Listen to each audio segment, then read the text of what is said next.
Bueno, pues damos las gracias al Señor por darnos este momento, este preámbulo, para estar un poco más tranquilos. Y me gustaría que me acompañarais a la primera carta del apóstol Pablo a los Corintios, en el capítulo 1. Quiero centrar mi atención en el versículo 9. Y ahí es donde trataré de compartir con vosotros algo referente a la cena del Señor.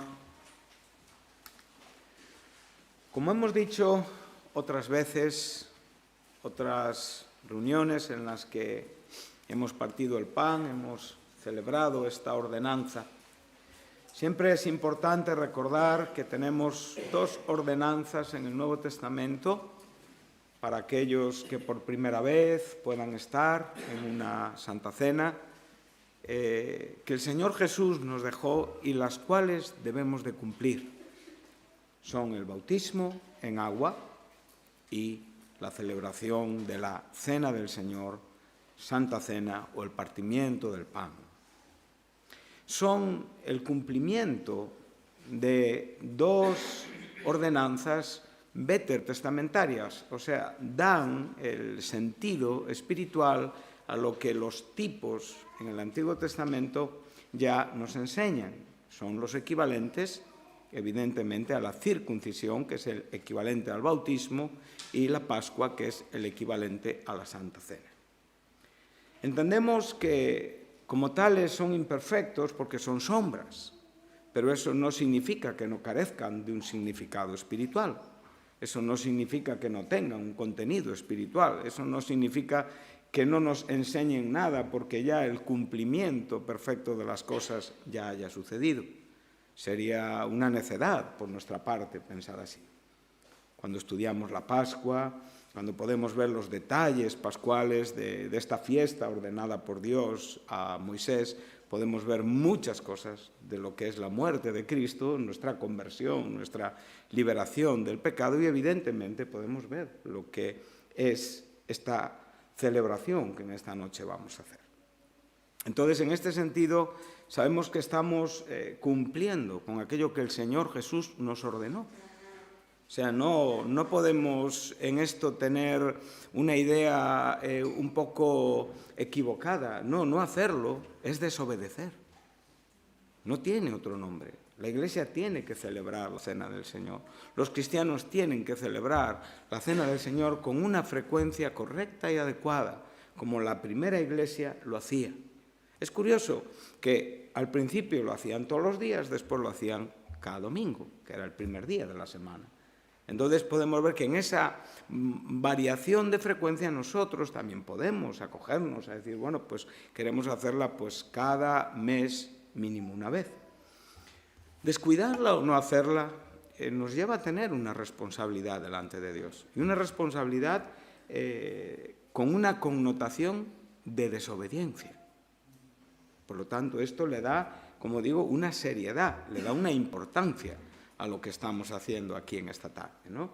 Entonces, primeramente estamos entendiendo que estamos obedeciendo a nuestro Señor Jesucristo y obedeciéndole en las palabras, de alguna manera, que Él compartió con sus apóstoles en todo ese conjunto de cositas que Él les dijo en ese periodo en el aposento alto y evidentemente hasta llegar a Getsemaní y después ser arrestado y ya llevado, ¿verdad?, para que ocurrieran todos los hechos que acaecieron y que concluyeron con su crucifixión en la cruz el viernes, evidentemente a las 9 de la mañana, la hora tercera, judía, las 9 de la mañana nuestras.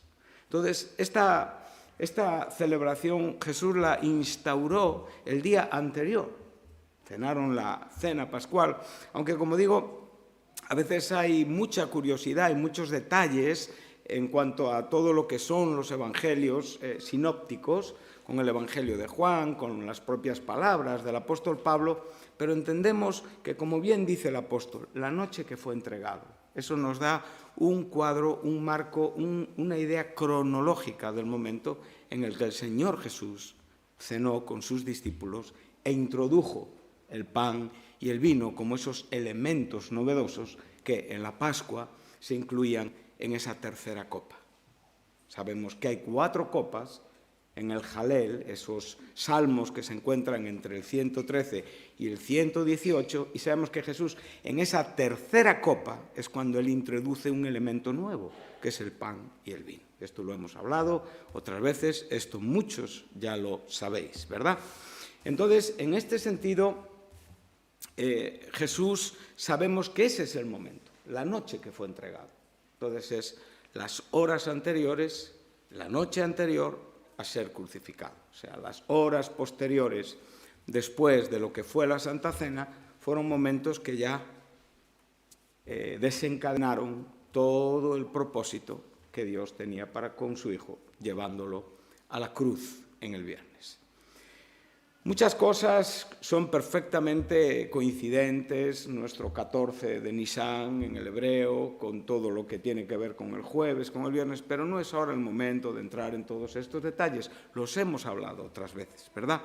Pero vamos a entrar en este contexto. Yo siempre tengo un contexto preferido para mí, no mejor, es palabra de Dios todo, que siempre es la epístola de Pablo a los Corintios. O sea, en esta primera carta yo siempre escojo ese capítulo 11, entre el verso 23 y 26, no irnos, vamos a leerlo, porque es el contexto paralelo de los evangelios sinópticos que nos dicen exactamente lo mismo. Juan nos cuenta la historia con detalles un poquito diferentes, aunque nos está hablando del mismo momento. Entonces, los pasajes paralelos los tenemos en Mateo 26, del 26 al 29, en Mateo 14, del 22 al 25, y en Lucas 24, del 14 al 20. Parte de este contexto lo leeremos al final de este sermón para dar introducción y para dejar ya abierto el momento de levantarnos a partir el pan y a tomar el vino. Nosotros tenemos nuestra liturgia, ¿verdad? Nuestra liturgia a veces es un poquito diferente a lo que yo he visto en iglesias. Yo he estado en otros lugares y hay algunos detalles que son diferentes. Por ejemplo, pasan, esto que nosotros nos levantamos, pues sencillamente se pasa y la gente participa. Creo que esto no hace ni mejor ni peor la liturgia. Creo que aquí el asunto que es diferencial es el corazón del creyente aquí en cuanto a su relación y a su situación con el Señor. Eso es lo que va a marcar la diferencia y es lo que realmente es importante, ¿verdad? Entonces vamos a comenzar a leer. El contexto dice, aquí en la primera carta a los Corintios, capítulo 1, versículos 1 al 9, esta es la primera epístola que el apóstol escribió, de las que se conocen como mayores, y la escribió en su tercer viaje misionero. Siempre lo digo porque es el programa que me está ocupando en Radio Luz a las Naciones, un estudio expositivo de la primera carta a los Corintios. Esta carta la escribió al comienzo de su tercer viaje misionero, desde, evidentemente, al terminar el segundo, que lo terminó en la zona de Grecia, y el siguiente ya lo podemos ver en la zona de Turquía, en Éfeso. Entonces, son cosas que también son interesantes. Pablo, llamado a ser apóstol de Jesucristo, por la voluntad de Dios, y el hermano Sóstenes. A la iglesia de Dios que está en Corinto, a los santificados en Cristo Jesús, llamados a ser santos, con todos los que en cualquier lugar invocan el nombre de nuestro Señor Jesucristo, Señor de ellos y nuestro. Gracia y paz a vosotros, de Dios nuestro Padre y del Señor Jesucristo. Observemos qué tremenda introducción, qué tremendas palabras son con las que comienza el apóstol. Pablo está dejando muy claro que realmente el llamamiento es divino al apóstol y a la iglesia. No hay en ningún momento ninguna iniciativa, no hay ningún paso, no hay ninguna actuación que tenga que ver con nosotros antes de que Él venga, nos llame, nos comisione. Aquí vemos esta importancia. Pablo dice claramente, llamado. Y aquí tenemos esa expresión, kletos, kaleo, klesis, verbos, sustantivos, adjetivos que nos enseñan en el griego que hay un llamado que nos trae a una situación. Es alguien quien nos llama primero. Y vemos que Pablo no se separa de la iglesia. La iglesia no es llamada por Pablo, es llamada exactamente igual por Dios. Y esto ahí, cuando ya veo esta variación, ya el corazón empieza a llenarse, ¿verdad? Porque es donde yo quiero centrar hoy mi esfuerzo. Dice a la iglesia de Dios. La iglesia de Dios, esa preposición de carácter posesivo que nos enseña que la iglesia tiene un propietario y que esa iglesia tiene una situación física que existe geográficamente en un lugar de esta tierra, más concretamente en una ciudad de Grecia llamada Corinto, y dice a la iglesia de Dios que está. Era una iglesia visible, era una iglesia que tenía una presencia. Y ahora dice a los santificados, aquellos que han experimentado la divina obra, aquellos que han sido nacidos de nuevo por la obra regeneradora del Espíritu Santo. Mira con qué palabras, si tendríamos un término en la Biblia que caracteriza a Dios, ¿cuál sería? ¿Cuál sería el nombre? ¿Cuál sería ese sustantivo, ese adjetivo con el que tú calificarías a Dios? Dios es santo. No. Él dice ser santos como yo soy santo.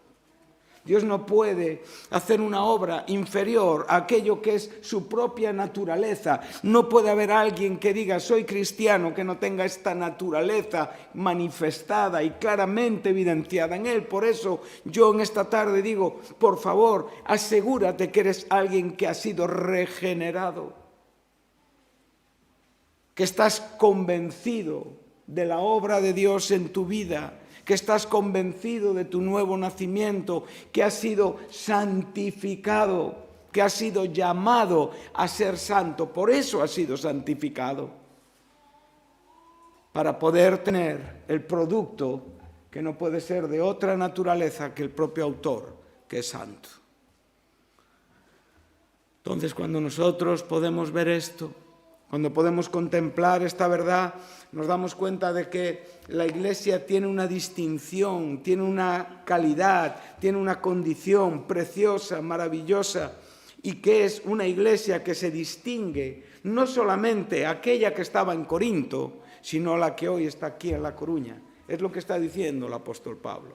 Y a todos los que han sido llamados a ser santos, a todos los que han sido santificados, a todos los que como nosotros invocan el nombre del Señor, adoran el nombre del Señor, alaban el nombre del Señor, ruegan a Dios en el nombre del Señor, Señor de ellos y Señor nuestro, un Señor común.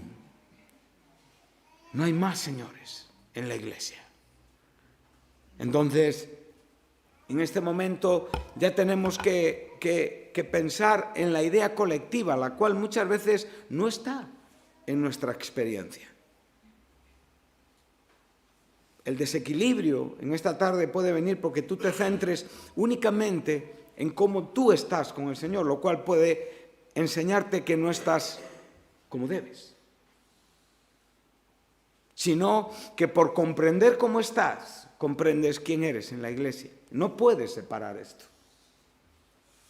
Y muchas personas a veces no entienden esto. Lo llevan todo a un aspecto personal, a una experiencia personal, lo cual es verdad, pero no es todo. Necesitamos comprender la experiencia colectiva para entender que en esta tarde yo estoy afectando el cuerpo de Cristo. Para bien, para mal o sencillamente para nada porque no pertenezco. Esto es muy importante. Por eso en la Cena del Señor el elemento plural es fundamental.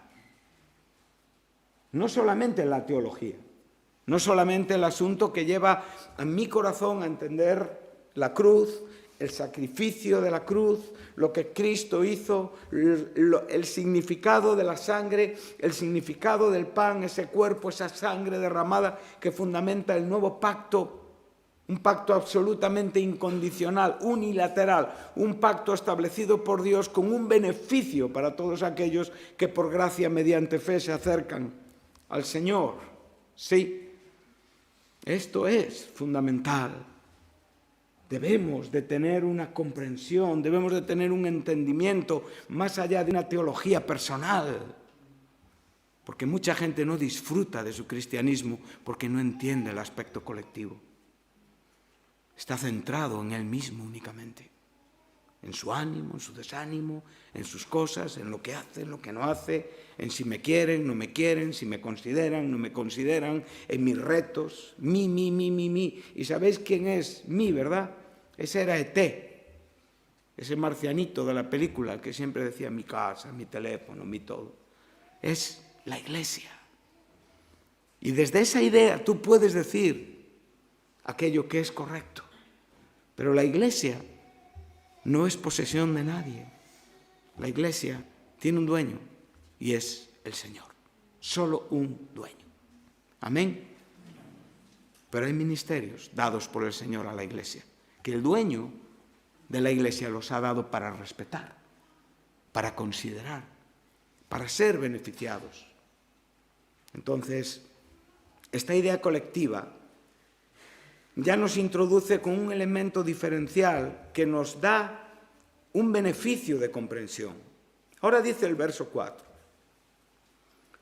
Después de terminar en esta salutación el deseo de la gracia y la paz del Dios Padre y del Señor Jesucristo, gracia y paz equivalentes, porque estamos hablando de Dios mismo en la figura de la primera y segunda persona de la trina deidad de Dios. Dice, gracias doy a mi Dios siempre por vosotros, por la gracia de Dios que os fue dada en Cristo Jesús.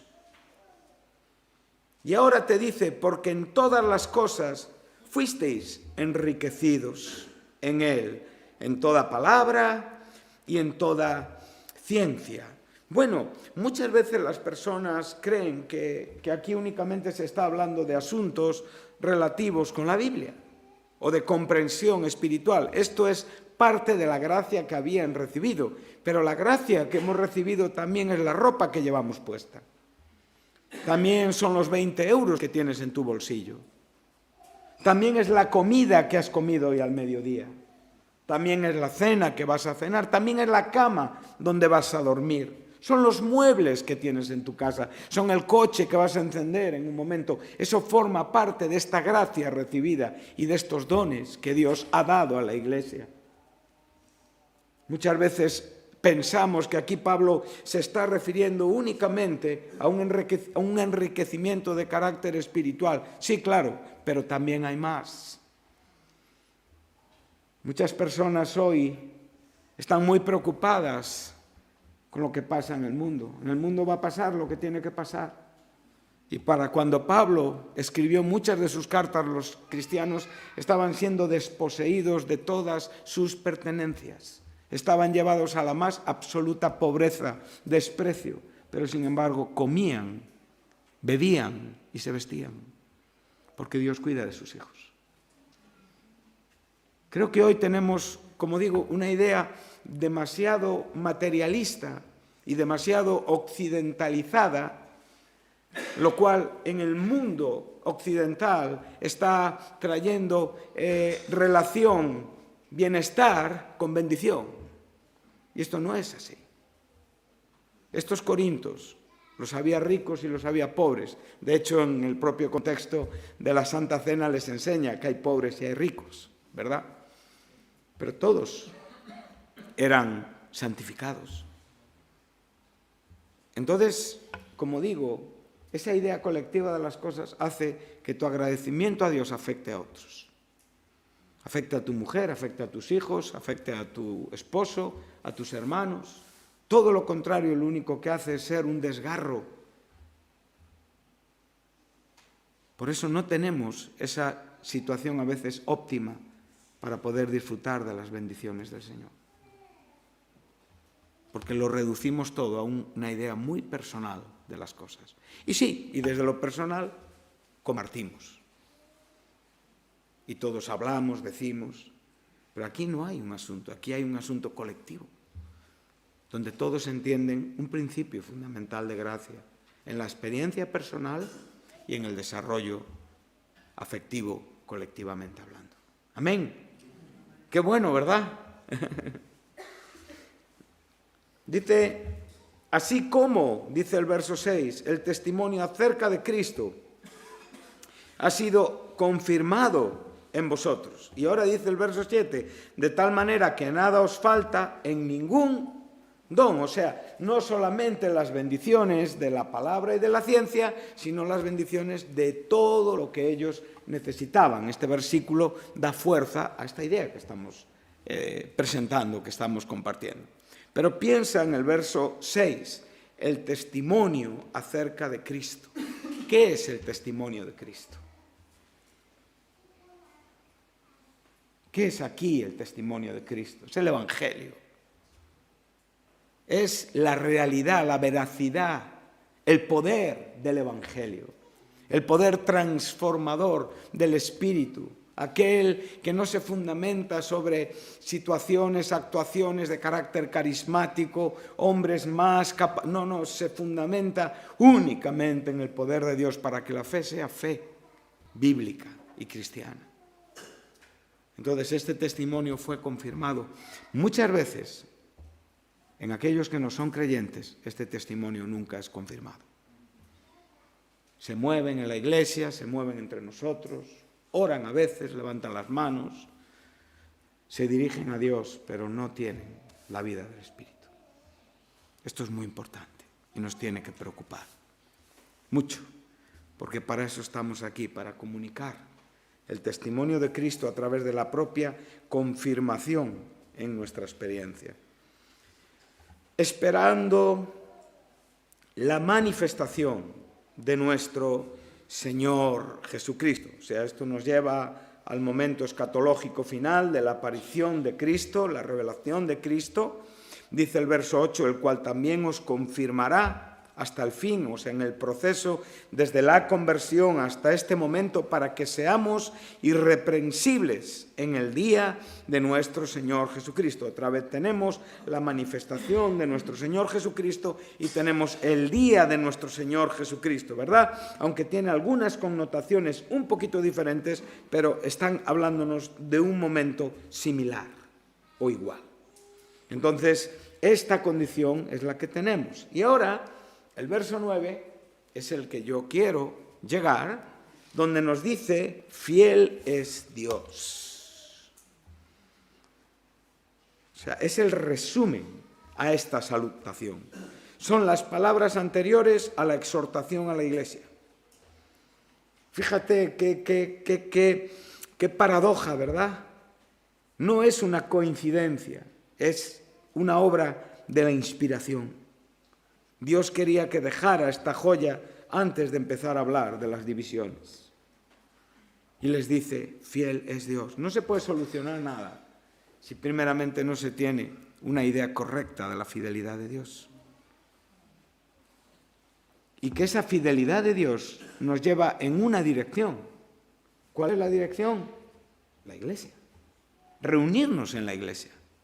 Es como lo que Juan enseñaba en su primera carta, ¿verdad? En el capítulo 1, en el versículo 3 y 4, donde dice aquellas cosas que vimos, que os compartimos, ¿verdad? Y nuestra comunión es con vosotros, para que a la vez esa comunión sea con el Padre y sea con el Hijo. Es ahí donde tú tienes vida, hermano. No en tu rincón estudiando tu tableta. Es ahí donde tienes vida, en la iglesia. Por eso muchas personas se empobrecen. Por eso muchas personas se quedan sin recursos, sin vida, sin ánimo, sin felicidad, sin expectativas, sencillamente porque no están nutridas de esa savia que la propia vid produce a los pámpanos y los riega por igual. Cuando él dice que hemos sido bautizados en el cuerpo, y solamente menciono este texto que viene aquí en Corintios, pero no tenemos ahora el tiempo para desarrollarlo, nos está hablando de que hemos sido regados por igual. Es una obra igual en la vida de todos. Es maravilloso. Y ahí, donde empezó todo, es donde sigue todo y donde un día seremos recogidos por el Señor. Pero muchas veces las personas están en sus cosas. Por eso estas reuniones son necesarias. Porque nos dan una idea de la comunión correcta y concreta. Amén. Sí, de la importancia de estar aquí. De la importancia de en este momento sentir que eres un terreno de labriego, que eres un terreno donde el Señor está regando. Y ves cómo riega la vida de tu hermano y tu vida. Y disfrutas tanto, ¿verdad? Ojalá fuera así siempre en nuestra vida. Pero como no estamos todavía en lo perfecto, no es así. Sabemos que no es así. Debería ser así, pero no es así. Por eso estamos aquí en esta tarde. Por eso hay que congregarse, por eso hay que reunirse, por eso hay que oír la palabra de Dios, por eso hay que enseñarla, por eso hay que estar en la iglesia para comprender conceptos. Y cuanto más estemos en la iglesia, más conceptos comprenderemos. Acompañadme un momento al capítulo 9 de Números, versículo 13. Ahora sí que hemos dado un giro, hemos recorrido siglos.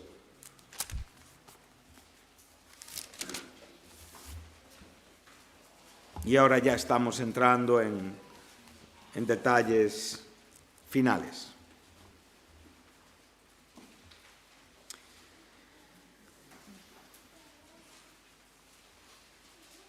Observa lo que Dios le dijo a Moisés acerca de la Pascua y todo lo que representaba. Sabemos que la Pascua después iba acompañada de la fiesta de los panes sin levaduras, que eran 7 días hasta el sábado siguiente, ¿no?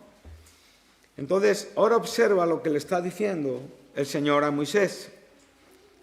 Dice, verso 13, dice, mas el que estuviere limpio y no estuviere de viaje. Qué curioso. Si dejare de celebrar la Pascua, la tal persona será cortada de entre su pueblo. Por cuanto no ofreció a su tiempo la ofrenda de Jehová, el tal hombre llevará su pecado. Entonces ahora podemos decir, ¿para quién es la celebración de la Santa Cena? Pues como lo era para los israelitas en los tiempos de la celebración de la Pascua. ¿Para quién? Para todo el pueblo que había sido salvado de Egipto. Observa qué detalle nos deja aquí. Lo primero que nos está diciendo que puede haber alguna curiosidad disculpatoria para no estar en esa celebración. ¿Y era estar de qué? De viaje. Podemos imaginarnos los viajes de ese tiempo. Pero es lo que dice la palabra de Dios, ¿verdad? Pero si no había una disculpa justificada delante de Dios, no participar de esta reunión era considerado pecado. Y un pecado grave. Un pecado que realmente tendría unas consecuencias. Entonces ahora vamos y decimos, bueno, pues ¿para quién es esta celebración hoy? Para los redimidos, para los santificados, para los llamados a ser santos, para la iglesia, para todos aquellos que han sido lavados en la sangre de Jesús. Ninguno hoy debería de ausentarse con voluntariedad y con una disculpa correcta delante de Dios, porque lo que el Señor nos enseña es que la desobediencia a esta celebración tiene una connotación de pecado. Eso es lo que la Biblia enseña. Entonces, tú tienes que ver realmente si tú vendrías o no vendrías. Yo sé que hay gente aquí que ha venido porque ha deseado con el corazón estar aquí. Pero igual hay personas que han venido y por ellas no estarían aquí. Estarían haciendo otras cosas. Podrían encontrar un poquito de felicidad en otro tipo de experiencia, ¿verdad? Pero ahí es donde el Señor tiene que tratar con nuestra idea colectiva. Entonces observa lo que dice, pero mira el verso 14, parece tan legalista el verso 13, parece tan exento de gracia, parece tan exento de cariño, parece que Dios de repente aquí solamente nos deja ver el perfil de su santidad, de su ira, ¿verdad?, de su justicia. Pero ahora dice, y si morara entre vosotros, o con vosotros, extranjero, y celebrase la Pascua a Jehová, conforme al rito de la Pascua y conforme a sus leyes, la celebrará. Un mismo rito tendréis, tanto el extranjero como el natural de la tierra. El Señor es un Dios de inclusión, de gracia, de bondad. No está hablando de israelitas. Las únicas condiciones eran circuncisión e identificación con el pueblo del pacto. Dime qué cambia hoy aquí. Hombres que han sido regenerados. Hombres que han sido bautizados. Hombres que han sido bautizados en el cuerpo por el Espíritu. Hombres que se identifican con el pueblo del pacto. La Iglesia también es el pueblo del pacto, por supuesto, porque estamos fundamentados sobre un pacto, que es el nuevo pacto. Podemos ver cómo aquí Dios nos da una inclusión que podríamos decir, wow, qué serio es nuestro Dios, qué castigador. Pero sin embargo está diciendo, si hay entre vosotros alguien que no es israelita, que venga. Tú puedes pensar en esta tarde y decir, José Carlos, ya estás poniendo condiciones. No, no entiendes si estás pensando así. No hay condiciones. Las condiciones las pone el Señor. Y el Señor te está llamando, pero no de cualquier manera. El Señor te está diciendo, estate seguro de lo que tú entiendes en cuanto a mí. Entonces volvemos aquí y solamente quería dejaros dos detalles que pueden afectar a la hora de la participación. Y son dos experiencias que podemos tener cualquiera de nosotros, que es indiferencia e incomprensión. Indiferencia e incomprensión. ¿Qué es la indiferencia? La indiferencia es el resultado de la incomprensión, evidentemente. Cuando nosotros comprendemos aquello que estamos haciendo espiritualmente, no podemos ser indiferentes. Muchas veces las personas pensamos o creemos que nuestras conductas en la Iglesia no afectan a nadie. Pero la primera carta a los Corintios, si tú lees el verso 12, en el versículo 26, te dice todo lo contrario. Dice que cuando un miembro padece, todos los miembros se duelen. Y cuando un miembro recibe honra, todos los miembros se gozan. Vale, este texto lo tenemos muy claro, pero a veces puede faltar un poquito de comprensión mayor acerca de lo que aquí está diciendo el apóstol. No es reducirlo al sufrimiento de un cristiano donde todos nos movemos hacia ese sufrimiento y sentimos o tratamos de comprenderle, o la alegría que nos da que personas tengan, ¿verdad?, un bienestar. No solo es esto lo que está diciendo Pablo. Pablo está diciendo que cuando un miembro viva independientemente lo que viva, afecta al cuerpo y produce dolor. No es que solamente me duela porque tú sufres, me duele porque tú pecas. Y esto también está aquí incluido. Cuando yo peco, te causo un dolor al cuerpo. Pero yo ¿dónde lo llevo? Al terreno individual y personal. Me arrepiento, ¿verdad? Y vuelvo sin tener la sensibilidad de que ha afectado al cuerpo. Esto se llama indiferencia. Es una indiferencia que muchas veces tenemos y que nos afecta en nuestro crecimiento y progreso espiritual. Yo no puedo ser indiferente absolutamente a ninguno de mis hermanos. A ninguno. Los que me quieren, los que no me quieren, los que me caen bien, los que me caen mal, los que me ayudan, los que me regalan en mi cumpleaños, los que no me regalan, los que me critican, los que me ensalzan. Yo tengo un deber para con todos mis hermanos. Y todo lo que hago afecta al cuerpo. Todo. No solamente lo que hago en la iglesia. Todo lo que hago. Desde que me levanto hasta que me acuesto. Y durante el sueño y hasta que me vuelvo a levantar y me vuelvo a acostar.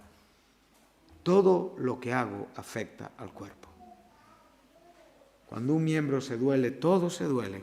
Cuando un miembro es honrado, todos se gozan. Sería bueno que potenciáramos a veces una teología más completa de algunas cosas, porque si somos honestos, estas cosas a veces faltan entre nosotros. Amén. No vamos a desarrollar esto, pero lo dejamos ahí, ¿verdad? Como una pincelada, un detalle importante. Y ahora lo siguiente tiene que ver con la incomprensión.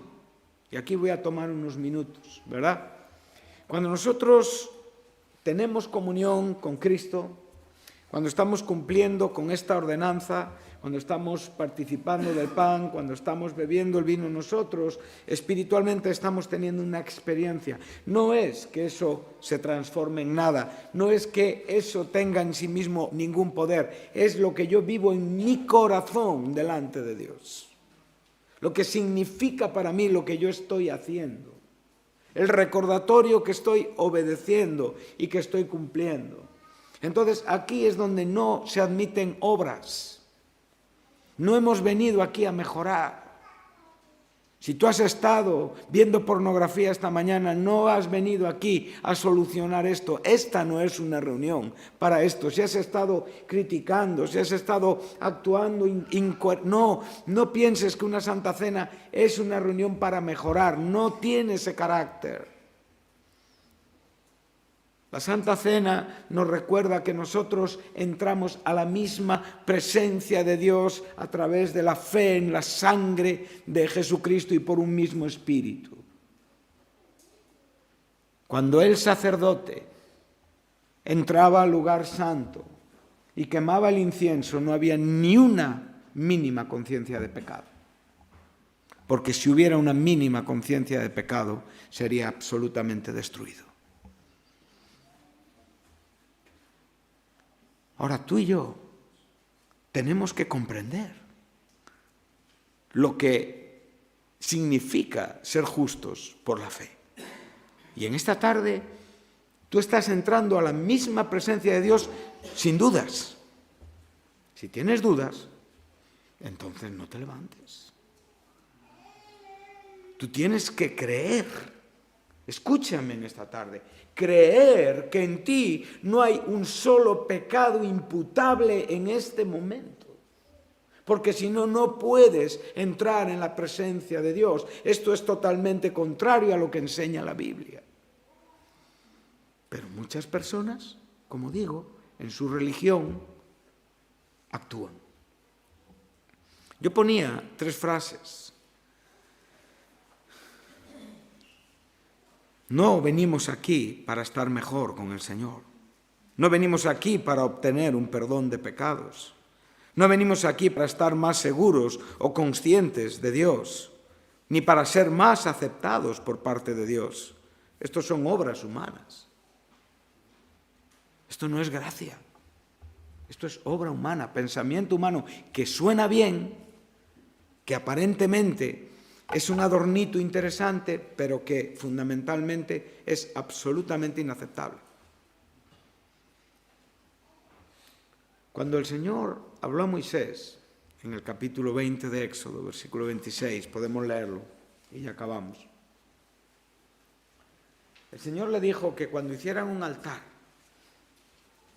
pusieran las piedras sencillamente en una forma sencilla y que no hicieran escaleras, que fuera algo como producto de un entendimiento de la justicia que es por la fe. Y le dijo, no pongas gradas para que no se vea tus malas intenciones. Y a nosotros nos gusta decorar el altar del Señor. Pero el altar del Señor no admite decoraciones tuyas ni mías. El altar del Señor es un resultado de una gracia, donde yo, convencido de que soy justo por y a través de la fe, por esa bendita gracia, soy aceptado por Dios. Qué bueno, ¿verdad? Pero nos gusta poner piedritas, ¿no? Miro cómo hace el otro y digo, bueno, yo le voy a dar un toque un poco más diferencial, más bonito. Nos encanta es un protagonismo que tenemos, pero que no nos da crecimiento, al contrario, nos impide experiencia. Dios no está en contra de lo que tú haces. Él se goza en todo nuestro trabajo, nuestras obras buenas, en todo lo que nos esforzamos, en la caridad, en el amor, en el compartir, en la comunión, esa quinonía, ¿verdad?, a lo que estamos aquí en esta tarde resaltando. Pero lo que Él no quiere es que tú entres a su presencia con tu idea. Esa la tienes que dejar en otro lado. Si te levantas en esta mesa, no subas por escaleras para que no se te vea desnudo. A los sacerdotes se le hacían unos calzoncillos que iban desde aquí hasta aquí para asegurar que en ningún momento se veía su desnudez. Y cuando el Señor muestra nuestra desnudez, es muy vergonzoso. Pero recuerda, Él no quiere que nosotros vivamos así. Él nos advierte, nos enseña, nos habla y nos dice, edifica un altar que sea espiritual. Y entra a mi presencia creyendo que eres un justo por gracia mediante fe. En ti no hay pecado, hermano. Y eso no significa que ahora tengamos que matizar. No te atranques en tu mente. Entiende las cosas, hermano. Entrar en la presencia de Dios solo se puede sin pecado. Cada uno tiene que pensar. ¿Eres cristiano de verdad? Primera pregunta. Segunda, en este momento tu vida está convencida de esta realidad. Entonces, por favor, no te dejes engañar por el enemigo. Entra a la presencia de Dios, participa de esta mesa, come el pan, bebe el vino, gózate en el Señor Jesucristo. Amén. Recuerda que Judas estuvo en una santa cena. Y cuando terminó, el Señor Jesús dijo, el que moja y el que está comiendo conmigo aquí en esta noche me va a entregar, cuando Juan le preguntó. Y hay un momento donde Judas sale y Juan nos enseña que era de noche. Una noche que nunca tuvo amanecer. Ese hombre se marchó para irse al infierno para siempre. Son cosas serias, muy importantes. Amén. Pero esto no es lo que el Señor quiere para nosotros. Tú estás aquí como ese extranjero que coincidió, ¿verdad? Y dice, wow, Señor, tienes para mí un sitio, me invitas, solo quieres obrar en mí. Que Dios os bendiga y ahora pediría, por favor, que pudiéramos leer el contexto de Primera de Corintios 11 y con la misma damos por iniciado este momento. Los que tienen bebés, los que tienen niños pequeñitos, por favor, que puedan sentirse con la libertad de participar y regresar a sus casas para que no tengan un retraso o un frío. Por lo demás, que el Señor nos permita disfrutar de este momento. Amén. Entonces leo esto y nos vamos a...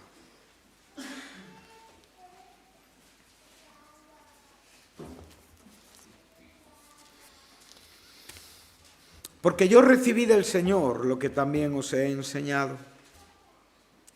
Que el Señor Jesús, la noche que fue entregado, tomó pan y habiendo dado gracias, lo partió y dijo: tomad, comed. Esto es mi cuerpo que por vosotros es partido. Haced esto en memoria de mí. Asimismo tomó también la copa después de haber cenado, diciendo: esta copa es el nuevo pacto en mi sangre. Haced esto todas las veces que la bebiereis en memoria de mí. Así pues, y con esto nos introducimos a la oración, os invito a que podamos recogernos en nuestro corazón, dejarnos que el Señor nos permita unirnos a nuestros hermanos en esa comunión que es el resultado de la fidelidad de Dios, que es la comunión con su Hijo Jesucristo. Todas las veces que comiereis este pan y bebiereis esta copa, la muerte del Señor anunciáis hasta que Él venga. Señor Jesús, gracias.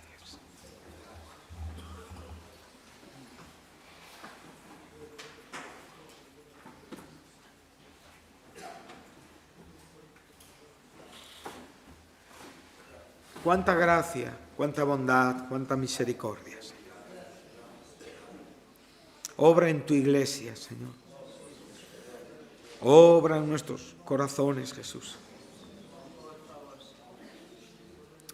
Erradica la indiferencia, erradica la incomprensión, Señor. Ayúdanos a creer en tu palabra, Señor. A creer por fe, a confiar por fe. Agradece la bendita sangre que en esta noche en tu corazón es recordada y que te limpió de tus pecados. Agradece ese cuerpo que fue partido en la cruz, que fue entregado, que fue molido, que fue golpeado, que fue torturado,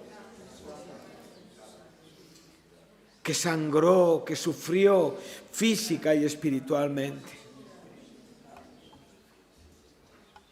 Y en esta noche agradece la vida que tenemos por esa obra divina. Este es el sentido de esta celebración, recordar lo que Jesús hizo en la cruz por nosotros.